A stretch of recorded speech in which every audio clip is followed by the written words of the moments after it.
Hello வணக்கம், இது உங்கள் சிவி ஜோன். ஸோ எல்லாரும் எப்படி இருக்கீங்க? இன்றைக்கி பார்த்தீங்கன்னா தரமான விஜய் சேதுபதி அவரோட எபிசோட் சூப்பராக போச்சு. அதுவும் எப்படி போச்சு அப்படின்னு கேட்டிங்கன்னா, ஷோவில் ரோஸ்ட்டில் தான் ஷோவே இருந்துச்சு. அந்த அளவுக்கு ஒரு பயங்கரமான ஒரு சம்பவம் இருந்துச்சு. அதே மாதிரி இந்த நைஸ் பண்ணுற வேலையெல்லாம் அந்த வினோத்தெலாம் பண்ணும்போதெல்லாம் வந்து போதும் உட்காருங்க அப்படின்ற மாதிரி விஷயங்களும், கனிக்கு நீங்கள் இன்னும் போராடி இருக்கணும்னு சொன்ன விஷயங்களும், விஜய் பார்வதிக்கு வந்துட்டு அதாவது அவங்க ஆட்டிடியூடுக்கு தான் பிரச்சனை வந்துச்சு. மற்றபடி கியூஸில் எந்த பிரச்சனையும் சொல்லலை, கிளாப் பண்ணார். ஸோ அதுவே அவங்களுக்கு ஒரு பெரிய ஒரு கிஃப்ட்டு அப்படி தான் சொல்லணும். கமருதீனுக்கு சரியான அடி விழுந்தது.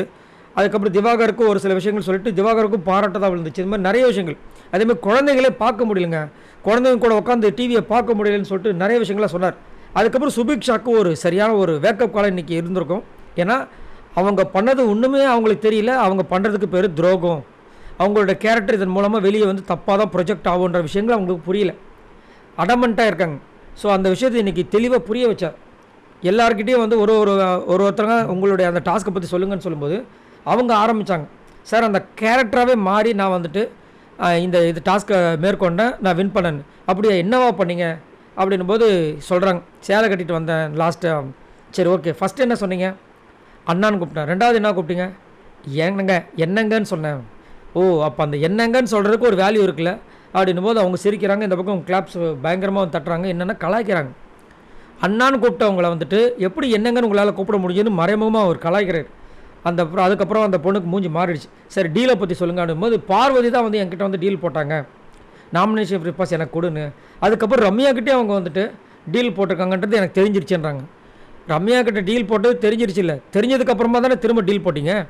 எவ்வளோ அட்டகாசம் பாருங்கள். ஆனால் ஏன் அங்கே வந்து விஜய் பார்வதி எதுவுமே சொல்லலைன்னு தெரியல. ஒருவேளை அவர் கலாச்சிட்டுருக்காரு, இந்த நேரத்தில் வாயை விட்டால் நம்மளே வந்து போட்டு பொழந்துருவார், எதுக்குன்னு சொல்லிட்டு விட்டாங்களான்னு தெரியல. அதுக்கப்புறம் லாஸ்ட்டு டே வந்து சும்மா தான் சேலை கட்டிட்டு போனாங்களாம்.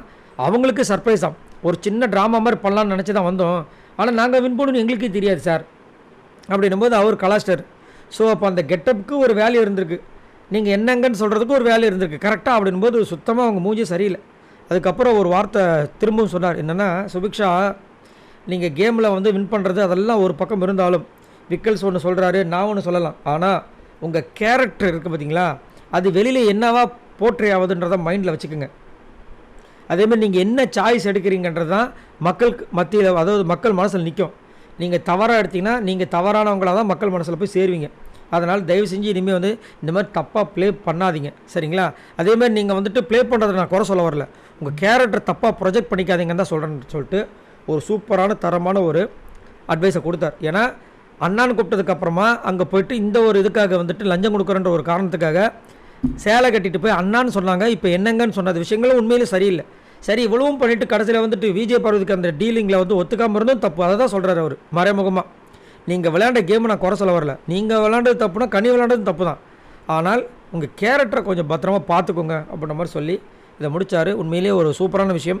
இதுக்கப்புறமாவது சுபிக்ஷா வந்து தான் பண்ணது தப்புன்றதை உணரணும். அதை உணர்ந்தாங்கன்னா இதுக்கப்புறம் செமையாக மாதம் வருவாங்க. உணரலாம், இன்னும் கொஞ்ச நாளில் அவங்களுக்குமே வந்து பிரச்சனை வந்து இந்த பிக் பாஸ் விட்டு போனாலும் ஆச்சரியப்படுறதுக்கு இல்லை. சரி, நீங்கள் உங்களோட கருத்தை சொல்லுங்கள். பாய் நண்பர்களே.